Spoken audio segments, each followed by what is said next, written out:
자, 땅에 대한 부분들. 자, 땅은 결국에는 뭡니까? 자, 희소성. 자, 희소성은 뭡니까? 많이 있다, 없다? 많이 없다잖아요. 그쵸? 많이 없어요. 많이 없어. 이거 답장 써봅시다. 많이 없어. 어? 많이 없는데 어떻습니까? 많이 찾으면 어떻게 돼요? 어? 많이 없는데 많이 찾으면은 가격이 올라갑니까? 안 올라갑니까? 바로 그게 어떻습니까? 희소성이죠. 그죠? 희소성이고, 공급이 부족한데 여기에는 수요가 많다. 이거 아닙니까? 그게 똑같은 얘기예요. 그렇죠? 모든 가격의 어떻습니까? 논리, 가격의 논리는 바로 공급과 수요에 의해서 작용이 되는데, 공급량이 줄어들어도 가격이 올라가는 거고 수요량이 많아져도 가격이 올라가는 겁니다. 그러면 공급량이 줄어들고 수요량이 많아지면 가격이 폭등을 하겠죠? 알겠어요? 그러니까 수요가 급격하게, 그러니까 예를 들어서 수요가 급하게 늘어난다라고 하면은 어떻습니까? 가격이 급하게 늘어난다. 그럼 결국에는 뭐냐면, 자, 여러분들 지가상승의 상승 법칙을 본다 하더라도 여러분 어떤 부분이냐면, 자, 이런 부분이 있어요. 그죠? 알겠어요? 자, 하나, 둘, 세 번 이렇게 올라가게 있는데, 개발 계획이 확정이 되고 어떻습니까? 개발 계획이 착공이 되고 개발 계획이 완공이 될 때 어떻습니까? 급작스러운 가격 변화가 일어납니까? 안 일어납니까? 가격 변화가 일어나죠? 또 왜 그러냐면, 자, 공급은 제한이 되어 있는데 어떻습니까? 가격이 올라간다는 얘기, 가격이 올라갔다. 왜? 개발 계획이 확정이 됐기 때문에, 야, 어느 지역에 갑자기 공항이 들어간다 하더라. 그러면 그 지역에 있는 땅은 어떻습니까? 제한돼 있죠? 제한돼 있는데 갑자기 그런 정보를 보고 살려고 하는 사람들이 벌떼처럼 몰려들 거 아닙니까? 그러니까 갑작스러운 수요에 의해서, 그리고 가지고 있는 사람조차도 공급량이 어떻습니까? 줄어들죠? 왜? 땅을 내놨다가 갑작스럽게 공항이 들어간대요. 그러면 어떻습니까? 매물을 회수를 합니까? 안 합니까? 회수를 하죠? 그러니까 공급량이 급작스럽게 줄어들고 수요량이 급작스럽게 늘어남으로 해서 가격이 폭등하죠? 바로 그게 지가상승의 삼승법칙이라고 하는 3배 공식이 있다는 얘기예요. 그 다음에 333 하면 뭡니까? 27배의 지가상승 요인이 발생한다는 얘기죠? 이게 개발지에 투자를 해야 되는 이유가 바로 여기에 있다는 거예요. 지금 이러한 공식은 경험치에 의한 공식이에요. 그러니까 과거에 이런 현상으로 인해서 가격이 이렇게 올라가는 것을 데이터를 내보니까 대부분 어떻습니까? 개발 계획이 확정이 됐을 때 그 주변의 토지 시세를 확인해 본 결과 어떻습니까? 가격이 3배 이상 올라가더라. 그리고 어떻습니까? 개발 계획이 어떻습니까? 착공이 되니까 또 갑작스럽게 조용하다가 어느 갑자기 섭지라고 그러잖아요. 그 섭지하니까 주변에서 이게 뭐 하는 곳이지? 관심 없던 사람들도 볼 거 아닙니까? 그러니까 수요자가 또 늘어나는 거예요. 그러니까 가격이 또 올라가는 거예요. 또 완공을 하면서 실질적으로 운행이 되고 움직여지고 이런 과정 속에서도 또 가격이 올라가고, 그 주변에 이런 과정 속에서 계속해서 개발이 이렇게 이루어지게 된다라고 하면 지가가 이렇게 올라갈 것이고, 근데 여기까지 완공이 됐을 때 어떻습니까? 기대보다도 어떻습니까? 어떤 개발 기대 심리가 너무 셌었는데 기대 심리가 그거에 못 미친다라고 하면 어떻습니까? 가격은 좀 조정받을 것이고, 맞죠? 그러니까 예를 들어서 이런 거예요. 우리가 많은 기업들이 기업 이윤을 내죠? 내요, 안 내요? 근데 우리가 보면은 분기별로 해서 발표를 합니다. 1분기, 2분기, 3분기, 4분기 발표를 해요. 근데 뭐냐면 1분기가 발표를 할 때 뭐냐면 어떤 부분이 나오냐면, 어떤 기사가 나와요. 사상 최대래요. 사상 최대. 자, 그러면은, 자, 사상 최대면은 어떻습니까? 주가가 올라갈까, 안 올라갈까요? 자, 올라갈 것 같아요, 여러분들은. 근데 사상 최고 다음에가 뭡니까? 사상 최고가 되면 더 좋겠는데, 지금 사상 최고니까 사상 최고보다 떨어질 확률이 더 커요. 항상 꼭대기를 치웠기 때문에. 근데 주가라고 하는 것은 기대 심리에서 가격이 올라가죠? 미래가치죠? 그렇기 때문에 사상 최대라고 하는 것은 어떻습니까? 오히려 주가를 하락하는 압박을 준다. 이런 부분들이. 여러분들이 자, 기사를 볼 때 그런 기사를 봐야 되는 거예요. 자, 그리고 자, 콘센서스가 있었습니다. 예전에 이 회사가 어떻습니까? 매출액이 단기이익이 한 10억 정도 나올 것 같아. 그러니까 증권사라든지 어떻습니까? 브리핑에서 나온 게 한 10억 정도 나와 있는데, 여기 보니까 분기별 실적을 보니까 어떻습니까? 이 회사가 이익이 안 나온 게 아니에요. 9억이 났어, 9억이. 자, 그러면은 9억이 났으면은 이익 많이 낸 거죠. 자, 이익이 냈는데 중요한 건 뭐냐면 시장에서는 뭘 기대했다는 얘기예요? 10억을 기대하면서 주가가 올라간 거죠? 그쵸? 근데 9억을 딱 때려버리니까 기대에 밀려요, 안 밀려요? 하락을 하죠. 그러니까 컨센서스보다 부족하다 그러면 가격이 떨어지는 겁니다. 이 부분들. 왜? 가격이라고 하는 것은 미래에 대한 부분들을 어떻습니까? 가격 조정이 되기 때문에. 미래 가치잖아요. 자, 그런데 어떻습니까? 아, 이 회사에 10억인데, 기대가 10억인데 어떻습니까? 만약에 갑자기 20억이 나왔어. 그러면 컨센서스보다 얼마나 높아요? 2배 높죠? 이런 거는 있잖아요. 그날은 바로 상한가로 갑니다. 주가가 바로 상한가. 왜? 내가 기대했던 것보다도 엄청나게 폭발했기 때문에. 알겠어요? 네. 여러분들이? 자, 이런 거 똑같은 거예요. 똑같은 거습니다. 여러분들 맞선을 본다 이럴 때 어떻습니까? 맞선 주전자가 뭐라고 그래요? 얼굴도 이쁘고, 그 다음에 학력 대단하고, 본인들한테 잘하고, 듣는 거로만 보니까 너무 환상이 빠졌어요. 가서 딱 봤는데 그 기대가 이만큼이었었어요. 근데 이만큼이었는데 어떻습니까? 가서 실제 눈에 딱 마주치니까 제발 저 여자만 아니었으면 제발 기대가 완전히 꺾이는 거잖아요. 근데 어떻습니까? 먼저 소개자가 뭐라 그래요? 별로 볼품은 없는데 그냥 일단은 그래도 성격은 좋으니까 그래도 만나보고 그분들 본인들한테는 좀 잘한다고 하더라. 예를 들어서 기대 심리를 한 개 낮췄어요. 낮췄는데 가서 딱 보니까 어떻습니까? 얼굴까지 이뻐. 맞다. 무조건 잡아야지. 기대가 팍 올라가는 거죠. 네. 모든 게 그렇다. 땅도 마찬가지. 땅도 너무 기대에 올라가면 아까도 얘기했던 대로 완공 단계에서 오히려 이 완공 단계에서 어떻습니까? 더 떨어질 수도 있다. 이제 한번 올려놓고 떨어질 수도 있지만 그 다음부터 어떻습니까? 기대가 더 많아지면 계속 꾸준하게 올라가는. 근데 충청 같은 경우는 어떤 성향을 가지냐면 계속 이런 성향을 가지고 있어요. 계속 기대가 기대를 더하는 그런 상황으로 계속 가고 있다. 거기에 더불어서 인구가 유입이 계속 되기 때문에 기본적으로 인구가 받침이 되기 때문에 그렇다라는 거고요. 또 하나 제가 말씀을 드리는 게 왜 그러냐 여러분들 1분만 더 얘기를 하겠습니다. 시소성에 대한 부분들 아까 제가 이렇게 얘기했는데 개발이 가능한 우리 땅은 우리가 뭡니까? 도시지역, 관리지역, 농림지역, 자연환경 보전지역이라고 4가지 하는 용도를 가지고 있다고 얘기했죠? 네. 맞죠, 그죠? 네. 근데 지금 여기 보시게 되면 도시지역이 여기 지금 데이터 자료에 의하면 도시지역이 전체 땅 면적 중에서 16.6%를 차지합니다. 100%라고 한다라고 하면 그 다음에 관리지역이 24.5%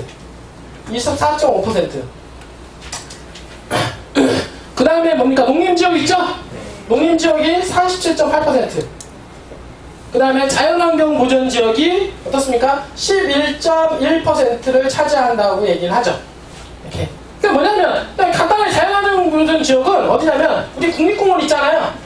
국립공원, 우리가 보면은 속리산, 오대산, 이런 데 있죠? 설악산. 그런 데가 다 자연환경 보전지역이에요. 그런 데만. 그러니까 그런 데는 뭐냐면 자연환경 보전지역으로서 그런 데 개발됩니까? 안 됩니까? 그러니까 땅의 면적이 작다고 해서 중요한 게 아니라 작다 하더라도 전체 면적 중에서 11.1%이기 때문에 가장 적은 면적을 가지고 있죠. 적은 면적을 가지고 있지만 이 적은 면적 자체가 효용성이 없잖아요. 개발 가치로는. 그러니까 이거는 사실 큰 의미가 없다는 얘기야. 여러분들. 근데 중요한 거는 개발이 가능한 땅이 어떻습니까? 16.6% 아닙니까? 우리가 말하는 개발이 가능한 땅 라고 하는 도시지역 땅이라고 얘기하고 이 3가지를 우리가 비도시지역권이라고 얘기하는데 근데 농림지역은 어떻습니까? 농업이 주 목적 아닙니까? 그죠? 농사를 지어라고 하는 땅을 갖다가 갑자기 개발시키지 않는다는 얘기죠? 맞죠? 그러니까 개발지로서는 그렇게 좋은 땅은 아니죠. 농림지역 땅은. 그럼 뭡니까? 그럼 관리지역이 24.5%다? 그러면 여기서 보면 계획관리, 생산관리, 보존관리가 있는데 그 중에서 이 계획관리 같은 경우가 바로 어떻습니까? 도시적인 성격을 가지고 있다라고 얘기했죠? 그러면 계획관리 지역은 투자적인 성격이 있다, 이거는. 그리고 도시지역 땅은 대부분 가지고 있다. 뭡니까? 그 중에서는 주거지역, 상업지역, 공업지역, 목지지역 있다고 했잖아요. 자, 그러면 이 주거지, 이 프로테이지를 보니까 주거지역 프로테이지를 보니까 주거지역이 어떻습니까? 이 도시지역 16점 전체 땅덩어리에서 16.6% 중에서 주거지역이 차지하는 면적이 얼마냐면 15% 정도 됩니다. 알겠어요? 그 다음에 상업지역이 2%. 그 다음에 공업지역이 6%. 그 다음에 녹지지역 있죠? 녹지지역이 72%예요. 녹지지역이. 알겠어요? 네. 그러니까 녹지지역은 물론 어떻습니까? 자연녹지, 생산녹지, 보존녹지 이렇게 나뉘어지죠? 네. 그 중에서 뭐 자연녹지는 또 어떻습니까? 투자의 가치가 있는 거 아니겠어요? 맞죠? 네. 그러나 도시지역으로 지정된 중에서 예측이 가능한 투자처는 뭐냐면 어떻습니까? 우리가 흔히 말하는 주거지와 상업지를 얘기한단 말이에요. 맞죠? 근데 상업지역은 어떻습니까? 2% 아닙니까? 네. 전체 면적 중에 16.5%고 16.5% 중에서 2%이기 때문에 아주 작죠? 면적이. 네. 어떻습니까? 희소해요? 안 희소해요? 희소하죠? 네. 그러니까 땅 가격이 비싸다 싸다? 비싸다. 비싼 거예요, 당연히. 상업지역이 비싼 이유가 바로 뭐 때문에? 희소성 때문에 비싼 겁니다. 면적의 희소성 때문에. 물론 상업지에서 어떻습니까? 건폐 용적률 이런 것도 있긴 하지만 중요한 거는 가격의 결정적인 뭐냐면 수요와 공급이거든요. 그 당연히 희소하다. 땅의 면적이 별로 없기 때문에 희소한 땅에 사람이 쓰고자 하는 게 많기 때문에 가격이 올라가 있는 거예요, 이미. 알겠어요? 네. 그 다음으로 뭐냐? 그 다음에 뭡니까? 주거지역 아닙니까? 물론 공업지역. 근데 중요한 거는 뭐냐면 공업지역으로 활용하는 어떻습니까? 그러니까 사람들과 주거지로 활용하는 사람들이 있잖아요. 그러니까 주거지로 활용하는 사람들이 일반 대중이 다 활용하잖아요. 네. 근데 공업지 같은 경우는 공장을 지으려고 하는 사람들이 필요한 거죠. 네. 자, 그렇다라고 하면은 사실은 퍼센티지가 15%고 6%이긴 하지만 15%이긴 하지만 어떻습니까? 많은 대중이 어떻습니까? 수요가 많다는 얘기예요, 이거는. 수요가 이 공급보다는 여기 공업지역보다는 어떻습니까? 이쪽이 더 수요가 훨씬 더 많죠? 네. 맞죠? 네. 그러니까 뭐냐면 여기가 주거지가 여기보다도 공급량은 주거지가 더 많긴 하지만 수요가 월등히 이 공업지역보다는 많기 때문에 어떻습니까? 주거지의 가치가 더 높다 안 높다? 높다. 높다라고 보는 거예요. 높다라고. 수요와 결국에는 공급의 법칙인데 어떻습니까? 공급은 오히려 어떻습니까? 주거지가 이 공업지보다 전체적인 면적은 많지만 수요가 훨씬 더 많기 때문에 수요가 훨씬 더 많기 때문에 어떻습니까? 가격적인 부분이 훨씬 더 주거지 쪽으로 가치가 높아질 수밖에 없다. 왜냐하면 주거지는 우리 개인들도 다 보잖아요. 근데 어떻습니까? 공업지역 같은 경우 대부분 기업하는 사람들 위주로 많이 보잖아요. 네. 그렇기 때문에 수요가 훨씬 더 많은 게 주거지다. 주거지에 대한 수요가 많다. 그럼 여기가 뭐냐면, 자, 주거지는 대한민국의 어떻습니까? 16.6%에 해당이 되는 도시지역 내에 이 중에서 15%에 해당이 됩니다. 알겠어요? 그러니까 뭐냐면, 자, 100% 곱하기 16.6% 안에 곱하기 어떻습니까? 15% 이렇게 되는 거예요. 여러분들. 면적이 어떻습니까? 16.6% 안에 15.5, 이거잖아요? 그러니까 어떻습니까? 면적이 훨씬 더 작죠. 전체 면적으로 따진다라고 하면은 전체 면적으로 따진다라고 하면 지금 16.6%지만 이걸 갖다 16% 3%밖에 해당이 안 되는 거야. 2, 3%밖에. 그러니까 대한민국 어떻습니까? 전체 면적의 2, 3%밖에 안 되는 게 주거지역이다. 알겠어요? 네. 맞잖아요? 네. 전체 16.6%에 1.5%잖아요. 네. 그러니까 이거 15%니까 어떻습니까? 여기다가 7을 더하면은 7을 더하면 24. 맞잖아요? 24니까 보니까 2.4% 정도 되죠? 네. 알겠어요? 네. 그러니까 뭐냐면 전체 땅이 우리나라 전체 땅이 302억 평인데 2억 평 중에서 어떻습니까? 2.4%의 면적을 가지고 있는 게 주거지역이잖아요. 네. 그러니까 얼마나 작은 면적을 가지고 있겠냐. 여러분들이 땅이라고 해서 다 똑같은 땅이 아니라는 거예요. 여러분들. 알겠어요? 네. 여러분들은 땅 사면서 이 땅이나 다 똑같다는 건지 모르겠지만 대한민국에 여러분들은 2.4% 안에 들어가는 땅을 여러분들이 사고 있는 거 고객들한테 드리는 겁니다. 여러분들. 근데 그 2.4% 안에 땅 중에서 어떻습니까? 개발이 어떻습니까? 개발 정보가 있는 주거지가 있고 그렇지 않은 주거지가 있죠? 네. 그렇기 때문에 개발 정보가 있는 주거지역 같은 경우는 더 작겠죠, 면적이? 네. 그렇기 때문에 엄청나게 희소하다. 거기에 어떻습니까? 그만큼 공급사 살려간 사람들이 대기하고 있기 때문에 가격 상승 효과가 기대될 수밖에 없다라고 하는 겁니다. 그게 바로 이 물건의 희소성이다. 그러니까 여러분들이 지금 하고 있는 땅이 얼마나 희소한지를 여러분들이 알고 있어야 된다는 얘기예요. 그래서 그 부분들을 오늘 좀 제가 짚어드리는 겁니다. 알겠죠? 네. 여러분 마찬가지야. 사람 사람도 마찬가지로 내가 희소성 있는 사람이 돼야지 어떻습니까? 희소성이 없는 사람이 되면 되겠습니까? 희소성 있는 사람 돼야죠? 네. 여러분들이 열심히 하시고 정말 여러분들 지금 하고 있는 이 땅, 주거지역 땅은 대한민국의 2.5%밖에 없는 그리고 2.5% 안에서도 어떻습니까? 순위 경쟁이 있죠? 개발이 되는 주거지가 있고 안 되는 주거지가 있죠? 그 주변에 개발이 되는 놈이 있고 안 되는 놈이 있단 말이에요. 그렇게 따진다고 봤을 때 그 안에 주거지역 중에서도 개발이 되는 주거지로서 거의 제가 보기에는 대한민국의 302억 평 중에서 0.0 몇 %에 해당이 되는 땅을 지금 취급을 하고 있다라고 여러분들이 생각을 하시면 됩니다. 여러분들. 알겠습니까? 네. 지금 농림지역, 자연환경 지역을 하는 게 아니잖아요. 일단 제가 농림지역과 자연환경 지역은 배제를 시키는 겁니다. 왜? 이거는 자연환경을 보존시키라고 냈던 땅이고 이거는 농사지으라고 냈던 땅이고 맞죠? 네. 그렇기 때문에 이런 놈들은 빼놓고 자 도시가 확산이 되고 도시가 개발될 수 있는 땅이 도시적 땅이면서 어떻습니까? 집을 짓고 건축행위가 앞으로 가능하면서 개발에 대한 어떤 중추적인 역할을 할 수 있는 게 바로 주거지 상업지역 아닙니까? 그러니까 그 주거지역 중에서 어떻습니까? 일반 주거지역을 하는 것은 또 프로테이지가 또 낮아지겠죠. 그만큼 희소하다. 희소한 물건을 여러분들이 하고 있다. 땅이라고 해서 다 똑같은 땅이다 아니다?